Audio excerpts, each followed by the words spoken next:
मुंबईमध्ये मंत्रालयाबाहेर बच्चू कडूंच्या प्रहारचे कार्यकर्ते आक्रमक झाले। शेतकऱ्यांच्या विविध मागण्यांसाठी कार्यकर्त्यांनी मंत्रालयाबाहेर आंदोलन केलं। यावेळी पोलिसांनी काही आंदोलकांनाही ताब्यात घेतलं, तर तिकडे अकोल्यामध्ये आक्रमक झालेल्या प्रहारच्या कार्यकर्त्यांनी मुख्यमंत्र्यांना काळे झेंडे दाखवले।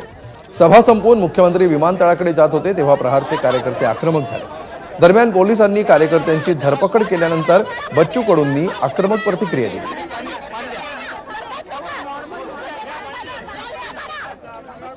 कार्यकर्त्याला विनाकारण पोलिसांनी त्रास दिला तर आम्ही सरळ सरळ आयजीच्या कार्यालयात घुसू आणि मी स्वतः घुसणार।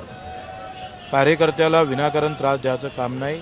कायदा सरकारनं मोडला आहे। सेवा हमी कायदा आम्ही 1 महिना झाला आंदोलन करतोय, साधं उत्तर सरकार देत नाही आहे। कुठे गेला सेवा हमी कायदा तुमचा?